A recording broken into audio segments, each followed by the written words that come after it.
my dear students, welcome back to the channel. I'm Dr. Mamta Sardana. हम पियाजे की cognitive development theory पढ़ रहे हैं और उसमें हम स्टेजेस के बारे में पढ़ रहे हैं।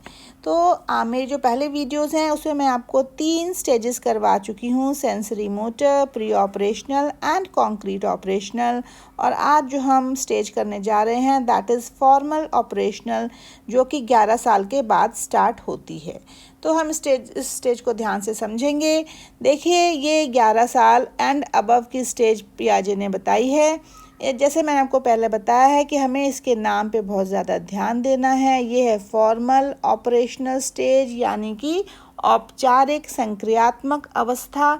औपचारिक इसलिए कह रहे हैं कि बच्चा जो है लिटिल साइंटिस्ट की बजाय अब प्रॉपर साइंटिस्ट के रूप में बदल चुका है अकॉर्डिंग टू पियाजे। और एक साइंटिस्ट जैसे फॉर्मली सारे काम करता है, मतलब सिस्टमैटिक वे में वो लॉजिक लगाना सीख जाता है, तो सिस्टमैटिकली अब बच्चा लॉजिक लगा रहा है।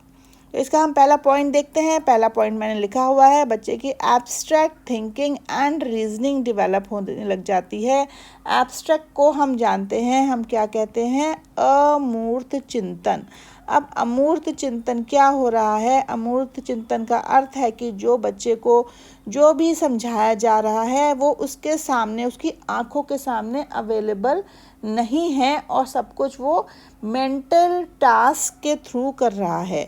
मतलब जो भी उसको वर्बली बताया जा रहा है उसको भी वो समस्याओं को सुलझा पा रहा है, या उसकी रीजनिंग डेवलप हो गई है, उसके मेंटल टास्क इन्वॉल्व हैं और वो बहुत सारे वेरिएबल्स के बीच में कोऑर्डिनेट करके प्रॉब्लम्स को सॉल्व कर पा रहा है। देखिए, मैंने सेकंड पॉइंट यहाँ पे लिखा हुआ है, a child can solve problems verbally. Verbally का मतलब अगर शाब्दिक रूप में बच्चों को कोई समस्या दी जाएगी तो भी वो उसका उत्तर ढूंढ लेगा। तो अमूर्त चिंतन कर रहा है। अमूर्त मतलब उसके सामने चीज़ प्रेजेंट नहीं है, और दूसरी चीज़ शाब्दिक रूप में वो चीज़ों को समझ रहा है। तो ये दोनों चीज़ें एक इम्पॉर्टेंट फीचर है इस अवस्था का। इसके बाद नेक्स्ट पॉइंट आता है, डिडक्टिव रीजनिंग डेवलप्स। अब डिडक्टिव का अर्थ है निगमनात्मक, जो है निगमन विधि से बच्चा तर्क देना सीख रहा है। अब निगमन विधि क्या होती है? इससे पहले मैंने आपको एक विधि और बताई थी इससे पहले वाली अवस्था में, जिसे हम कहते हैं इंडक्टिव मेथड, और यहाँ पे मैं बात कर रही हूँ डिडक्टिव मेथड की। देखिए, इंडक्टिव मेथड में बच्चा क्या करता है, पहले वो एग्जाम्पल देना सीखता है और एग्जाम्पल के बाद वो एक रूल या फिर प्रिंसिपल बना देता है। रूल बना रहा है या प्रिंसिपल बना रहा है। लेकिन डिडक्टिव या निगमन विधि में क्या होता है, बच्चा पहले रूल या फिर प्रिंसिपल बनाना सीखता है और उसके बाद वो एग्जाम्पल देने लगता है उससे रिलेटेड। मान लीजिए अगर मैं आपको एक एग्जाम्पल दूं कि बच्चे को टीचर्स ग्रेविटेशनल फोर्स पढ़ा रहे हैं, ग्रेविटेशनल फोर्स पढ़ा रहे हैं, या फिर बच्चे को मैग्नेटिज्म के बारे में बता रहे हैं, या अगर इंग्लिश का हम माने कोई टॉपिक लें जैसे कि एडजेक्टिव्स बच्चे को बताए जा रहे हैं, तो क्या टीचर कर रही है, पहले वो रूल बता रही है, सिद्धांत बता रही है, और फिर उससे जुड़े हुए एग्जाम्पल्स देकर बच्चे को वो क्लैरिटी दे रही है कि हाँ, या फिर बच्चे से वो खुद ही एग्जाम्पल्स निकलवा रही है कि हाँ, अब तुम इसके एग्जाम्पल्स बताओ। और इंडक्टिव में इसका ऑपोजिट होता है, पहले बहुत सारे एग्जाम्पल्स दिए जाते हैं और उनसे फिर रूल या फिर प्रिंसिपल का डेवलपमेंट किया जाता है। तो ये इन दोनों में अंतर होता है, डिडक्टिव और इंडक्टिव रीजनिंग। लेकिन ऐसा नहीं है कि इंडक्टिव रीजनिंग का इस अवस्था में प्रयोग नहीं होगा। ये जो स्टेज है, इस स्टेज में हम डिडक्टिव एंड इंडक्टिव दोनों ही रीजनिंग्स का या दोनों ही प्रक्रियाओं का प्रयोग करेंगे, और इस तरीके से बच्चे को दोनों ही विधियों से चीज़ों को समझाया जाएगा। ठीक है, लेकिन इससे पहले वाली जो अवस्था है उसमें हम डिडक्टिव का प्रयोग नहीं करते हैं, ओनली इंडक्टिव ही हम यूज़ करते हैं। नेक्स्ट पॉइंट, बहुत इंपॉर्टेंट पॉइंट आता है, हाइपोथेटिकल रीजनिंग डेवलप्स। हाइपोथेटिकल क्या होता है? हाइपोथेटिकल का मतलब होता है परिकल्पनाओं का विकास करना। परिकल्पना क्या होती है? मान लीजिए एक समस्या है, एक प्रॉब्लम है, उसके बहुत सारे सॉल्यूशंस हैं, ठीक है। सॉल्यूशन 1 है, फिर 2 है, फिर 3 है। तो बच्चे को क्या करना है? हाइपोथेटिकल रीजनिंग का मतलब है कि बच्चे ने इतने सारे सॉल्यूशंस में से बेस्ट सॉल्यूशन ढूंढा कि हाँ भाई ये सॉल्यूशन इसका हो सकता है। तो वो एक साइंटिस्ट की तरीके से विचार कर रहा है समस्याओं के ऊपर और बेस्ट सॉल्यूशन पे जा रहा है। इसके बाद नेक्स्ट पॉइंट, जैसे देखिए मैंने यहाँ लिखा हुआ है डिडक्टिव, ये मैंने डिडक्टिव लिखा है और यहाँ हाइपोथेटिकल लिखा है। तो दोनों को मिला के एक टर्म डेवलप हो रही है, हाइपोथेटिकल डिडक्टिव रीजनिंग। देखिए, तो इस पे बेस्ड क्वेश्चंस आपको एग्ज़ाम में मिलेंगे कि ये क्या चीज़ होती है और ये किस अवस्था में डेवलप होती है।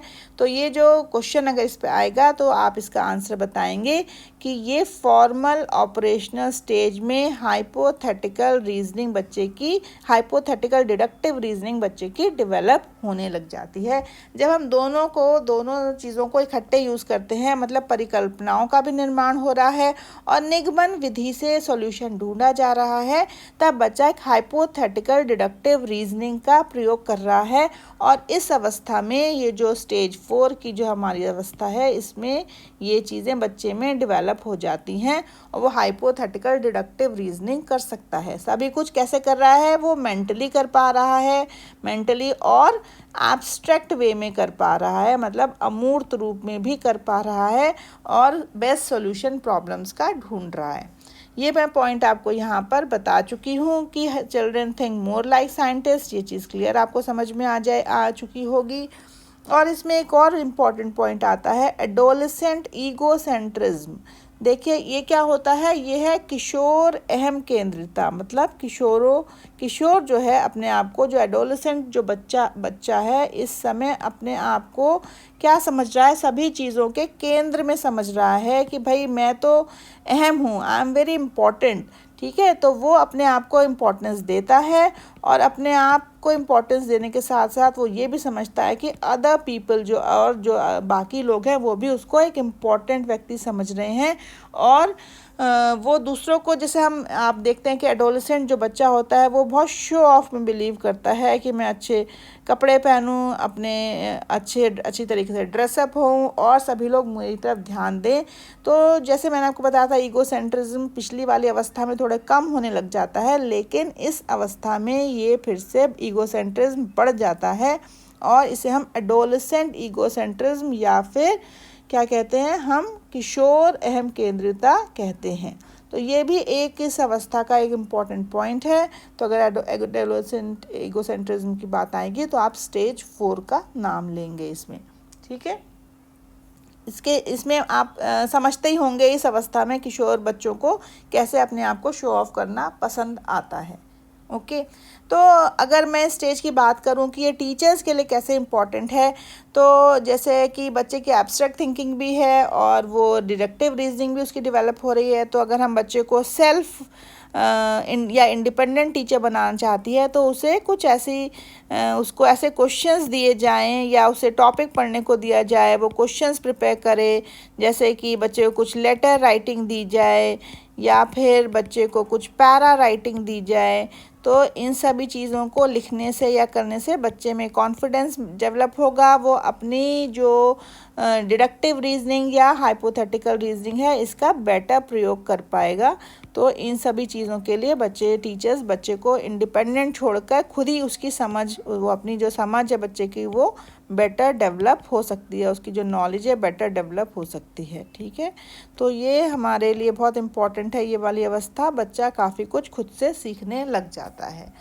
तो आई थिंक आपको ये स्टेज 4 जो है समझ में आ गई होगी, फॉर्मल ऑपरेशनल स्टेज या फिर औपचारिक संक्रियात्मक अवस्था। इसमें बच्चे तार्किक चिंतन करते हैं, निगमनात्मक तर्कण करते हैं और प्रॉपर योजनाएं बनाने लगते हैं और बच्चे की अमूर्त क्षमताओं का इसमें विकास होने लग जाता है। तो अमूर्त क्षमताओं की जब हम बात करते हैं तो हमारी जो वो स्टेज है वो that is known as stage 4। हम स्टेज 4 की बात कर रहे हैं और इसमें बच्चा काफ़ी कुछ अपने आप सीखने लग जाता है।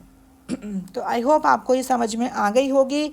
अब नेक्स्ट क्लास में हम इससे रिलेटेड हम क्वेश्चंस कुछ करेंगे पियाजे से रिलेटेड, तो आप उन क्वेश्चंस को समझिएगा, देखिएगा, और हम कोशिश करेंगे कि आप इजीली उन क्वेश्चंस को अटेम्प्ट कर पाएँ।